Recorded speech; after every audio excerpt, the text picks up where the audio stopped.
I don't want to be right. I want to be rich. Is the way I like to position it. And so, Mm. if there's an idea that's better than mine, just because it means I'm wrong, doesn't mean I don't want to pursue it. So I'm always trying to find the best idea, regardless of if Mm. it comes from me. Hey fam, welcome back to the podcast. In this podcast, I interview Manjit Johal and ask him about how to create a software as a service or SaaS. We talk about delegating work. People will probably do a better job than you on most of those things, and so you need to be comfortable with that. So you're not the best at everything, and acknowledging that and working with people and helping them is a good way to kind of delegate. We usually think that only developers can launch software products, but he believes otherwise. A bunch of developers group together and try and launch a startup, and and there's nothing wrong with that, but then you need to understand there's this whole other set of skills with regards to sales and marketing and customer success, that if you don't have those skills, then it's going to be very painful, basically. And I've been down that road a few times with failed startups. He talks about the importance of having a co founder and staying away from freelancers. Yeah, it's definitely a challenge if it's you need to ideally bring on a co-founder, really, because then there's an alignment as well, because it's not then otherwise Mm. if you just bring on a freelancer, then there's a misalignment of goals. They're trying to make as much money out of you as possible, not necessarily build the best product. Whereas if the person's got equity, then sometimes I'll just work extra, or they'll think, okay, I'm going to be working with this code for many years, or I'm part of this. Let me build something, let me put more effort in, versus someone who's just Mm. there to make as much money out of you as possible. He normalizes partnerships. Why? You'd rather have a smaller piece of a big pie than a big piece of a pie that doesn't exist. We talk about working with distributed teams requires an understanding of cultural differences and communication styles. Finally, we talk about budgeting for SaaS projects. And it starts with developing a minimum viable product or MVP and understanding the feature complexity of the product before developing it. Well, fam, I hope you enjoyed this podcast. Let's get into it. Welcome, Manjeet. Thank you, Suleiman. First of all, your origin and early life. That's what I want to know because I'm always interested in if somebody wants to start. And, when I started a YouTube channel or anything, I usually go back and see at the first video of that person, like whether it's Alex Hermosi or Jay Shetty, and they're not that polished, they're not that amazing. So by knowing the origin of a person, you get that feeling of, oh, I can do it too. If he can, if he started here, I have a better leverage. I can start at a better point in time. So Sure, by your name, I'm guessing Manjit Johal. That's a Punjabi name. that's right. Yeah, Okay, tell us about you. sure. So I was born in the UK to immigrant parents. Actually, they moved. My dad moved over in the 1960s, and then yeah, so he worked hard manual labor job, and I was one of the first people in my family to go to university, actually, and so that was like quite a big deal. But before I went to university, I guess in terms of the origin stories of how we ended up here today, I always had a bit of an entrepreneurial streak from early on in my childhood, and was doing all sorts of little side gigs and stuff like that, and trying to resell things, trying to do like help people with their IT work as well. That was always like I was always trying to do these little things to make a little bit extra cash. And so yes, and one of my close family cousins was also, he had his own businesses, and so that was kind of my first exposure to business. And I learned that okay, you don't just need to do a 9 to 5. There's other options and opportunities available, basically. So that kind of planted the seed for me in later on in life. And I've obviously come from a tech background, so like I've been doing tech for the last 20 years. And where that started was my parents bought me my first PC when I was about 13 years old. And what happened is that we didn't have internet and things back then, and so I kept breaking it. And so we must have gone back to the IT shop, the computer shop where we bought it about 7, 8 times, and it was quite far away, so it used to take us about 45 minutes just to get there. And then like every couple of weeks, I'd end up breaking it somehow, and we'd end up having to go back. Mm-hmm. And then one day, my dad got fed up and said, "If you break it again, that we're gonna have to take it away." And I was like downloading some dodgy games. I wanted to try and get some free pirated games, and so I ended up breaking it, obviously. But then I knew that if I told my parents that they would take the PC away, so I just sat down with an old copy of the Windows manual. So this is going back many years, and so you used to get these really thick manuals, and I just basically sat through it and read through it, and I managed to figure out how the whole thing works basically, and I managed to fix it. And so that kind of like was a light bulb moment because I was like, oh wow, if I can do this, like this is really fun. Like what else can I do basically? And so that's what took me down my journey for tech basically and software engineering, which is what I was doing and what led me into to startups. And then that's what brought me here today, basically. Mm-hmm. Mm-hmm. Nice. And you worked as an employee. I checked your LinkedIn. I Yeah. guess I have to change my, podcast name. I usually stalk people's LinkedIn's, and that's how I found you. So you worked since from 2003 onwards until 2014 as an employee, as a developer for different companies.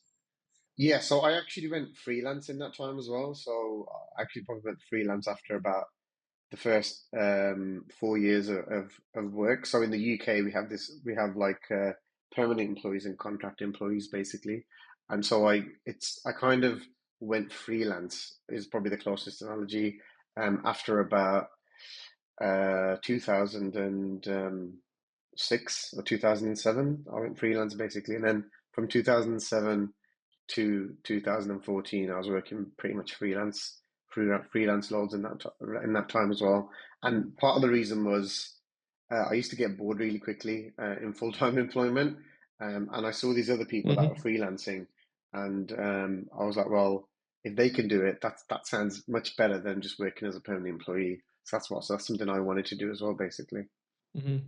And what made you like transition from being an employee to starting your own companies? I saw that you have Serand, but you had Evora, and you had, Yeah, and is it the three free X? yeah the freelancing company. So I was doing the freelancing via my own limited company, and I was doing like other Uh-huh. consulting work through the freelance company as well, basically. So in the UK, you have to set yourself up as a legal entity as a company, basically, and so then any work I was doing, I was able to do via that limited company, basically. Nice, nice. And what made you think about like, I need to stop freelancing and start my own like service or business or whatever? Like after those freelancing, starting Aurora and Serand, like Aurora, eventually the first one. Yeah, so in terms of the first like startup, that was definitely Avora, and it was a little bit of luck, but I always knew I wanted to start my own venture. That was always the plan, basically. Freelancing was good, and it was quite lucrative, but like obviously we had like Facebook and we had Google and all these big tech startups. And being a software engineer, it was always the direction I was going to end up in, basically. So I knew it was almost inevitable that I was going to start my own company at one point because I had bigger ambitions than just working freelance. And I wanted to build something of my own that I could look back on and think, yeah, I built that basically. So there was a bit of like, yeah, just trying to make the most of my own potential that I thought I had. And we'll probably touch on this later, but it was a way for me to express my creativity as well, which was a big part of my values and my overall goals in life. Really, it was not just to be a worker drone working for someone else, but to try and use my like creativity and the potential I've got to the optimal way, basically. So these startups were your creative outlet. Yeah, it was a creative outlet, and I was just waiting for the right opportunity. And so Aurora came about because I was working freelance at a company, and I became really good friends with a colleague. And it was actually his initial idea that he wanted to build this data analytics platform, basically. And so he was more on the business side, and I was more on the technical side. So it felt like a good partnership where we could collaborate together, basically. Mm, nice. Yeah, so I guess to And answer your question, it was partly due to waiting for the right opportunity. So that was what I was kind of doing. I had like a couple of my own ideas, but I was also aware of my limitations. And so the idea was to try and find someone whose strong points like offset my weak points, basically, kind of thing. And so he'd already started a previous company, and he already had a lot of contacts within the startup world. And whereas even though I'd been a developer, I was still like fairly new to the startup ecosystem. And so it was a way of Mhm. me to leverage my technical skills and him to leverage his business skills, and really expanding from there. Because that's one of the big mistakes I still see now, because I do a lot of advising. And one of the big mistakes I see is that you have a bunch of developers grouped together and try and launch a startup. And and there's nothing wrong with that, but then you need to understand there's this whole other set of skills with regards to sales and marketing and customer success, that if you don't have those skills, then it's going to be very painful, basically. And I've been down that road a few times with failed startups. So even though Avora was my first official startup, I had tried to start a few other businesses with a few friends. They didn't necessarily get that far, but I had tried a few things. But we never managed to get them off the ground for that reason. Basically, maybe the skill set was overlapping too much, or I think as Mhm. developers we might think, okay, if we just build a good enough idea, then then the people will just come, and that's quite a dangerous perception to have, basically, because it takes a lot more than just building a cool product to succeed. It has to be known that it has been built and it's there out there for someone. Yeah, Yes. that's true. Yeah, that happened with me as well. Yeah, Oh, is marketing it okay? is much more important. It takes more finances and more everything than just developing. Yeah. This product that you have built now, which is now, Serand. That's how you pronounce it. Yes, Serand, yeah, that's right. Okay. What pain points does it solve? And why did you develop this? I actually heard one of your video. I love your videos, by the way. Thanks. They're quite good. No, seriously, they're very catchy. I know there's a lot of editing that goes into it. Maybe you're the editor or you hired someone, but there's also a persona that that helps in taking off these videos, and you got that.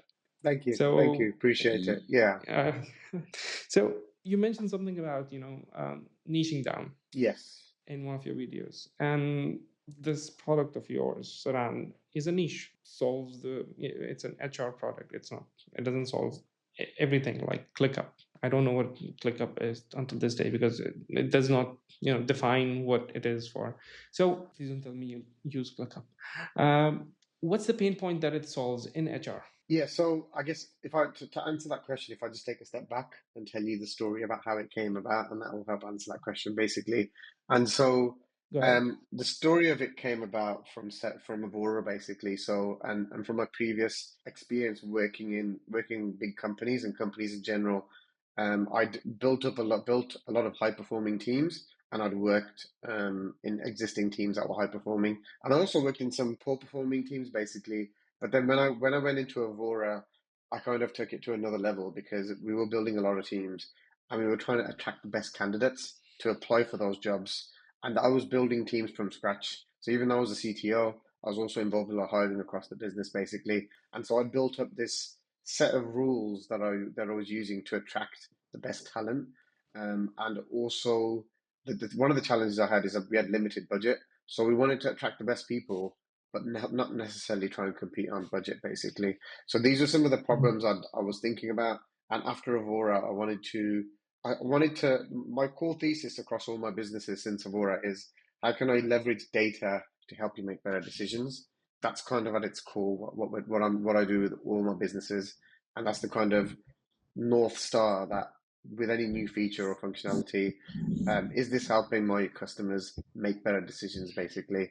And so the pain point came about when I was screening lots and lots of candidates for roles, and it was inefficient to screen all the candidates in the same way, or just from looking at someone's experience, you wouldn't be able to tell immediately like if they were a good candidate or a good fit. And if you had different people screening the same different candidates, some people might screen in candidates in one way, and other people might screen them in another way. So sometimes I'd get to the point where I'm interviewing someone, and I'll be like, this person's not qualified at all. Why did you like put this person forward? And so there was all these inconsistencies and all these challenges around hiring, and I thought I could leverage data to improve the way that works basically. And that's at its core, and taking lots of different data points.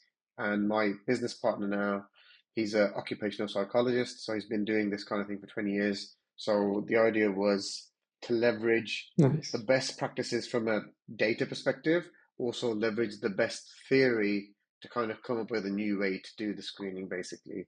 So that's how it kind of came about. Okay, who does it serve? It serves the hiring managers as well as people who want to be hired, is it? It's mainly for the hiring managers and recruiters and people with businesses that want to improve the hiring process and pinpoint the best candidates faster, basically. So one of the ways I like to describe it is, imagine if you had 300 or 400 candidates that have applied for a role, and you could wave a magic wand to help you pinpoint the best 5 or 10 candidates, not just from a Mhm. skills perspective, but also from a match perspective, like does their culture and mindset and values align with the company, and where they're going to be working. So having a magic wand that kind of helps you guide you to the right people faster is basically like the overall proposition. And so yeah, a lot of different Mhm. people could use that tool, but yeah, a lot of hiring managers, a lot of recruiters, and people that are hiring for their company basically. Those are the key people it serves. And to go back to your previous question about niching down, and so one of the big mistakes I see often, having worked on a lot of software projects, is scope creep. So let's just say you had a nail and your product was a hammer. And so what happens is people end up turning that hammer from a hammer into, I don't know, like a screwdriver. They end up trying to turn it into a knife.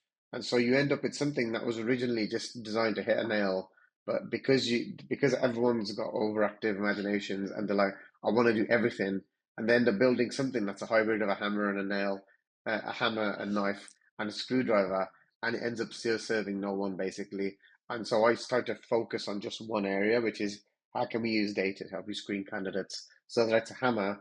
If you're looking for a hammer, you understand what it is, and then yeah, it can just solve that one problem better than anyone else in the market, rather than also trying to be a tracking system or a human resources information system. So there's lots of other directions I could go, but I purposely try to keep it to this one problem so I can try and solve that problem better than everyone else, basically. If you don't mind me getting more deeper into this, like I remember giving psychometric tests and many other things. So if a hiring manager has this, what does he do? Like people apply through the software to the company, or like do they upload CVs, or people come and give an exam on this software, or how does it work? Like, Sure. is it a software that people apply through? Yeah, so that's a great question, and let me be a bit more give you a bit more clarity. So it's the way it works is it's got two key parts. So we do CV analysis, and we also have our own bespoke assessments. Basically, our system analyzes the CV, and then gives the candidate gives you highlights of the candidate, like key areas where they're good and key areas where they need more attention. And then the second stage, if they get past the first stage, if they get past the screening stage, then we send out an assessment basically. So we have our own core assessment that I've built up with my chief psychologist, but then we can also have some custom questions around assessing their skill level. We have some behavioral questions, we have situational judgment questions, and so we have like a range of different questions to kind of get some initial ideas on the various facets of the candidate. So it's not pure psychometric and it's not Mhm. pure technical. So we ask a range of different questions to give you an overall sense of the candidate. But then the other key thing, Solomon, is that we're not trying to give the person a 2 hour test to do, which with some of the Mhm. the traditional assessment tools, you're asking you're asking a person to do like 2 3 hour worth of tests. And so the idea is that we try and limit the number of questions to 15 or 20, and we try and make it very easy to use and Nice, intuitive for the candidate. So we're trying to take nice. what's the minimal number of questions we can ask to kind of understand the candidate before the interview process.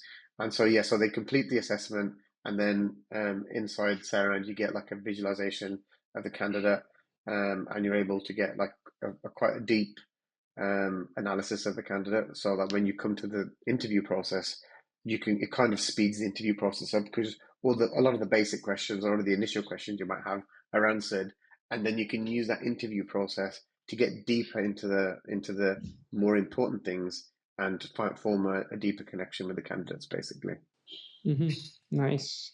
So your target audience is, from a sales perspective, the hiring managers and founders of companies.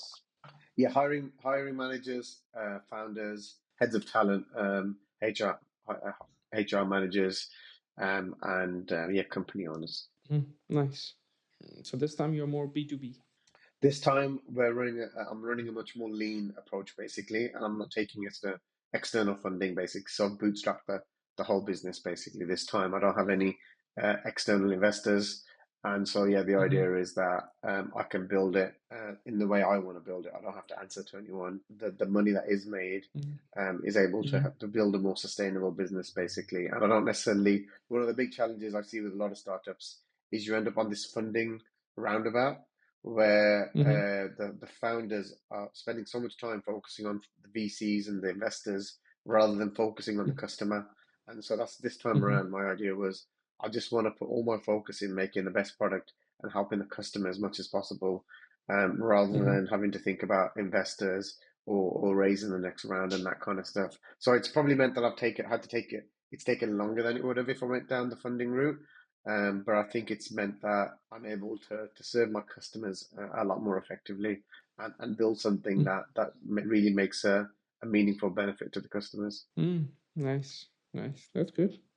So, how did you develop Serand? Like, what went into, like, how does it start? Okay, it starts with an idea. Then what? Like, let's say I want to build, a SaaS project or service, whatever. Yeah. So the way I started it, and the way I would suggest you starting it as well, Solomon, is conducting user research.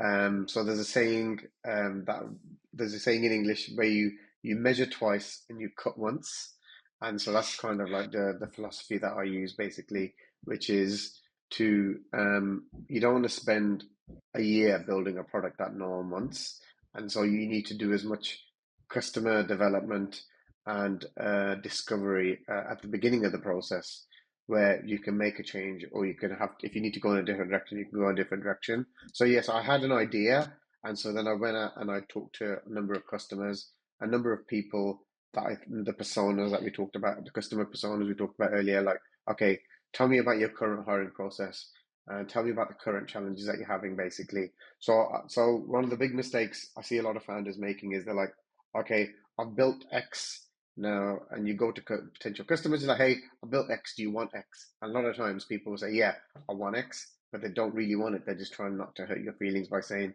no, that's useless, don't bother.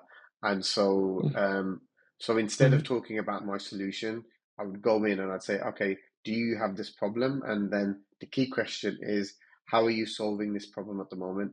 Because even if they've got a problem, if they're not trying to solve the problem and look for a solution, then that's a sign that it's a vitamin instead of a painkiller.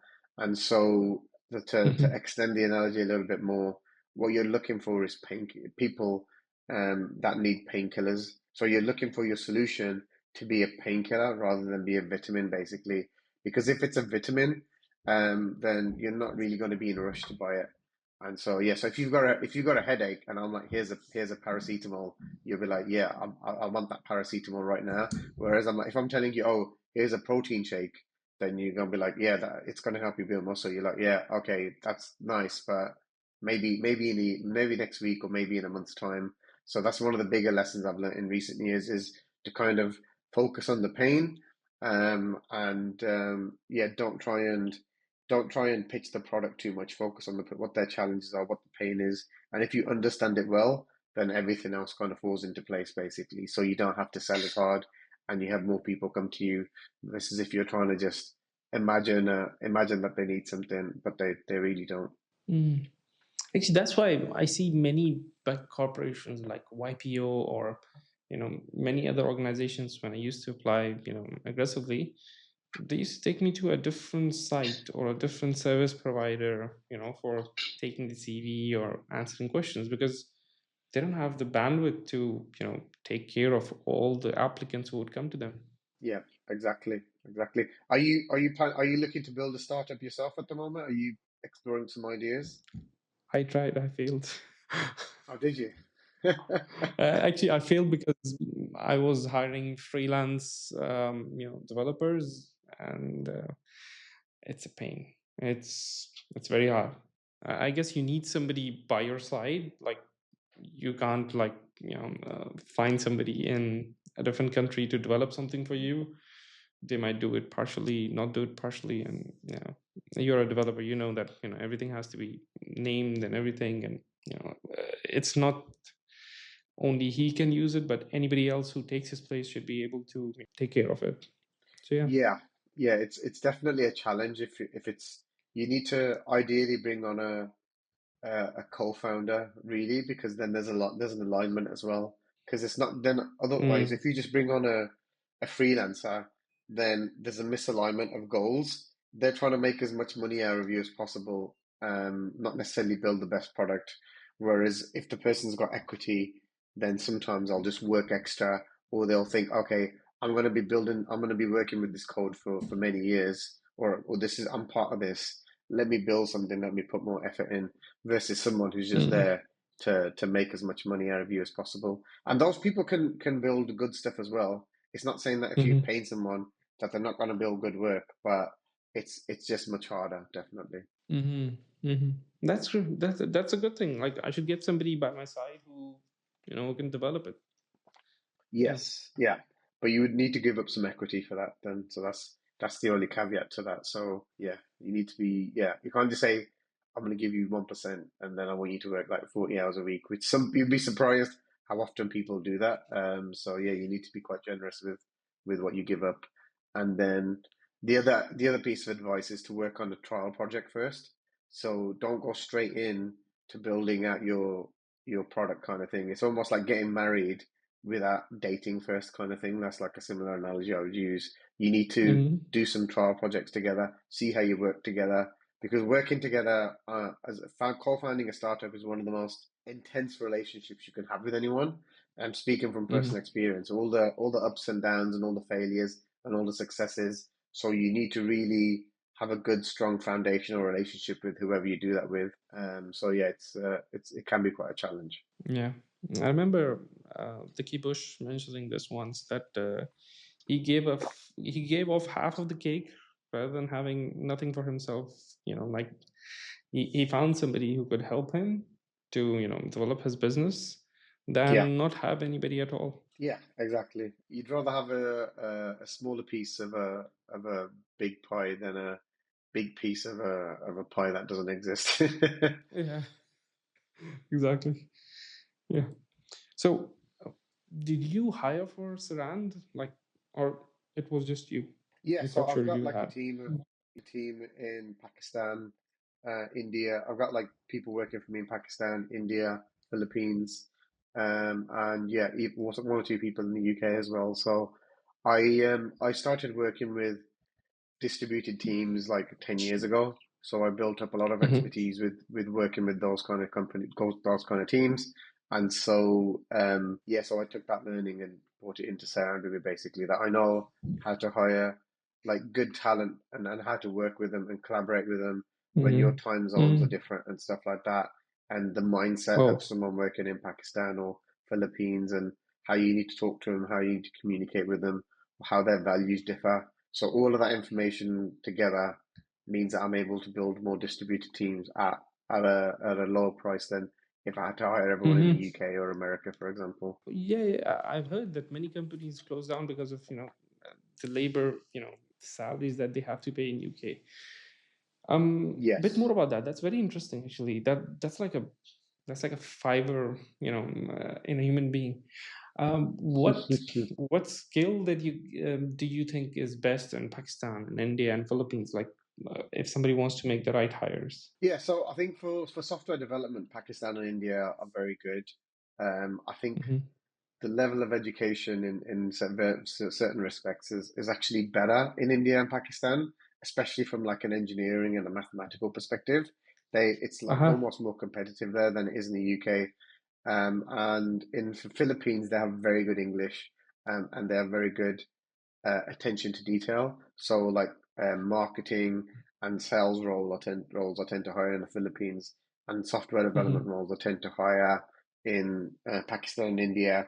And for the more creative stuff, where I just need the person to be really creative, those are the roles I tend to still hire in the UK basically. Because the challenge with Pakistan Hmm. and India and Philippines to an extent is if you tell someone to do something and it's not the best idea, they'll just do it anyway because culturally, getting quite deep here, but culturally, there's a bit more of a hierarchical system in those countries, and Mm-hmm. so they're kind of taught to respect their elders or their managers or their bosses and stuff. Whereas in the On the UK, masters. Yeah. yeah, yeah, masters, exactly. Whereas in the UK, like we're taught to question authority. We're a lot less reverential and stuff. So yeah, people are happy telling you you're wrong or telling you you messed up. And so that's the good thing about people in the UK basically. So we've covered a fair few different things there. But ultimately, as a founder, as a CEO, I want to have the best idea, and this comes into another theme around ego, and so I don't want to be right. I want to be rich. Is the way I like to position it. And so, Mm-hmm. if there's an idea that's better than mine, just because it means I'm wrong, doesn't mean I don't want to pursue it. So I'm always trying to find the best idea, regardless of if it comes from me or one of the people I work for.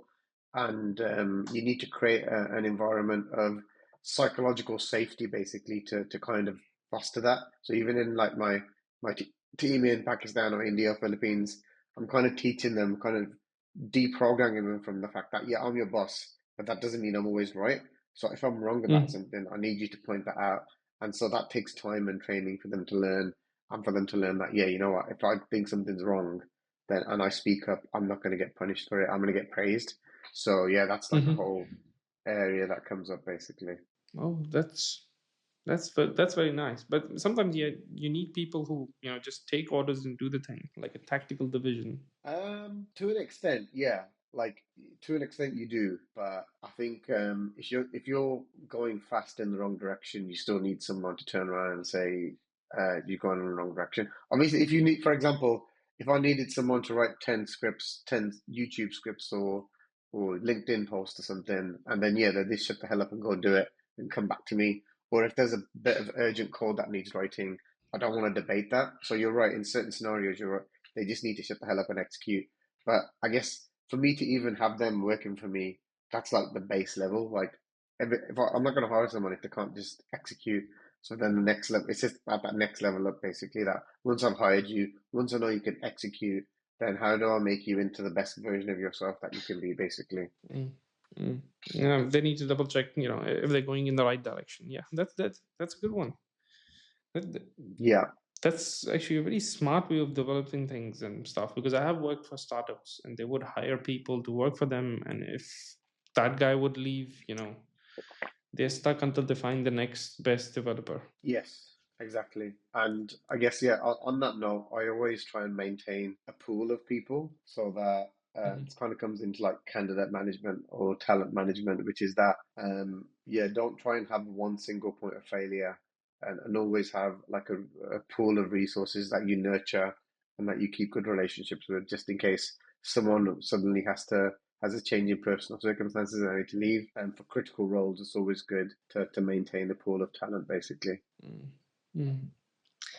There's an idea that's coming to my mind. Sometimes we as people can't do things what salary based people can.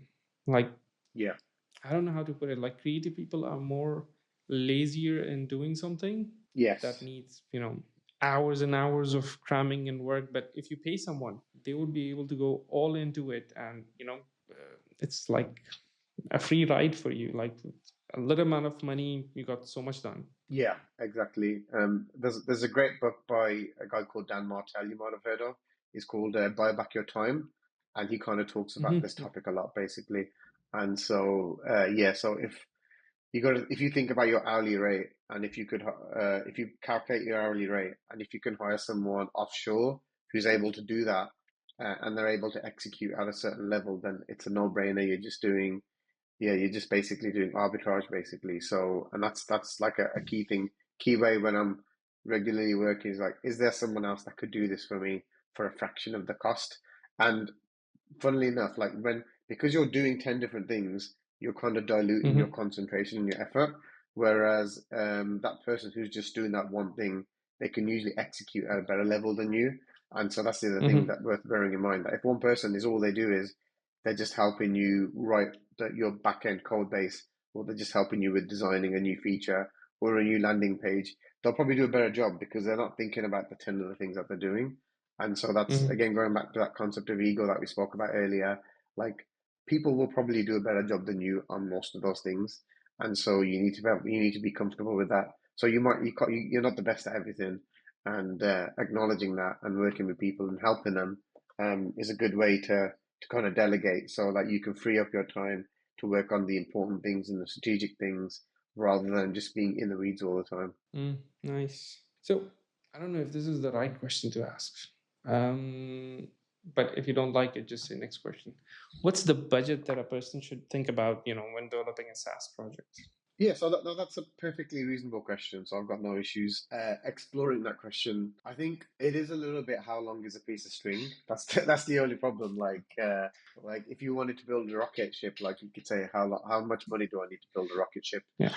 And so, as a general rule of thumb, there's a couple of frameworks that you can use to kind of quantify the piece of work. And you would need to break it down into you'd start with an MVP. Basically, that's how, if I was going to approach quantifying the budget that you'd need for a Hmm. project, I would start by mapping out the key features, and I would break it down into an MVP versus a version one of that product, basically. And so then, if you think Hmm. about the capabilities, if for simplicity's sake, let's say it's a web application, and then after that point, you could then get a developer involved, and then they can give you a rough approximation for how much an MVP would cost. But then if you wanted to get a bit more detailed, you would think about what are the different components of the MVP of the features. Like, do you need to interrogate AI? Do you need to work with AI? Do you need to access a database? Like, what are the key features that you need in the application? And then based on that, you can figure out the level of complexity. And then based on the level of complexity, you could talk to a developer and say, how many hours would that take? And then you can get your estimate based on the hourly rate of a developer, basically. So I'm not sure if that directly answers your question, but that's how I'd break it down Hmm. to come up with something that can kind of estimate so where you can get to an estimate of something that you want, basically. Nice. About your videos, what got you into content creation? Yeah. Uh, So One sorry, more go thing. on. Okay. They don't look like the first timer thingy. Yeah. I've been practicing videos for like 2, 3 years now. So Uh-huh. the ones you're seeing now is the result of like 2 years of practice, basically. But I was just kind of experimenting with them before, and then now I was like, okay, I'm gonna take this seriously, and I want to publish video more regularly. And like one of the things I read when I was thinking about content is that you should publish on the medium that you consume the most. So if you consume blog posts, produce blog posts. If you consume newsletters, and if you consume video, then produce video, basically. And so for me, um, one of my guilty pleasures is YouTube, basically, and so I watch a fair bit of YouTube, and so Mhm. I've got an attention to details, kind of one of my things. So then I'm looking watching the video, and then I'm thinking, okay, what do I like about this video? What do I dislike about this video?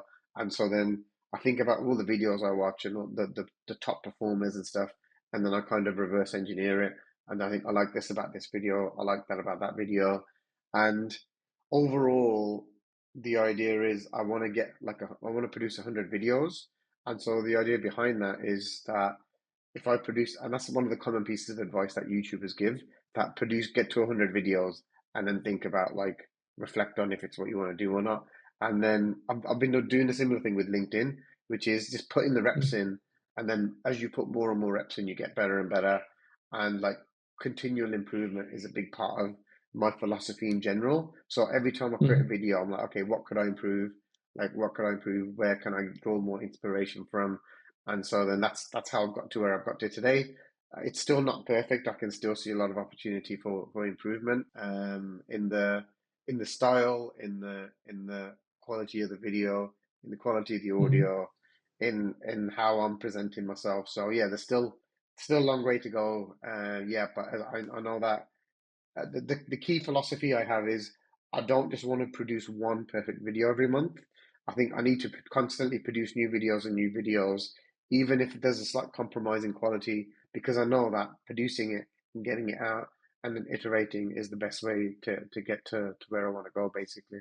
And mm, I do all my own editing as well. So I learned I was using Premiere Pro originally, and then I switched to DaVinci Pro about a year ago, and then mm, the other common piece of advice I took on board was you need to edit your own videos first, so you understand how editing works and you understand yeah. how to compose video and stuff.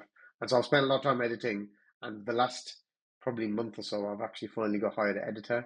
So hired an Mm, editor now, and then he's doing a lot of the editing, and that's took my videos to like another level now, and the editing and the cutaways and everything is a lot more slick now. mm. Yeah. The 100 video reps thingy sounded like Ali Abdal. Maybe, Is yeah. he I think it something? might have been Ali. Yeah, Yeah, yeah, yeah. yeah, Ali's a yeah. big inspiration, definitely. Oh, he's awesome. So, what's your reason for like content creation? Is it like promoting your company, or like is it just your passion? That's it. There's definitely a passion element. I do really Mm, I like that. I like putting a video together and watching the output of the video. That's definitely very rewarding for me. And in general, mm, like I've spent 20 years building businesses and like been through a lot of experiences. And part of it is just that I want to document what I've learned. It's been very hard. I've worked very hard to obtain that knowledge, made a lot of mistakes, and so now mm, I kind of want to document it so that it doesn't go to waste. So mm, it's documented, it's there, and hopefully it helps other people. So that's like like a big part of what I'm doing, what I'm doing. It's very rewarding when people engage with it and give you good feedback, such as how you're doing today, Solomon. And so that then just makes me mm, want to do more, basically. So it's like a positive cycle, and ultimately. Um, yeah, I want to build my brand, build awareness of the business, but I also want to kind of create a connection. I can't speak to 100 people on on video calls, mm, and so I think it's a way of kind of shortcutting that. So if they've watched a few of your videos, by the time you get onto a mm, call, they get a sense of who you are, and I think that's one of the most mm, powerful things that anyone can do. And then the other part of that is if you think about the number of people that are writing blog posts or even writing text-based posts on LinkedIn or Twitter or something, that's probably like mm, 1% of all content creators. Sorry, it's probably like 1% of all people are producing content.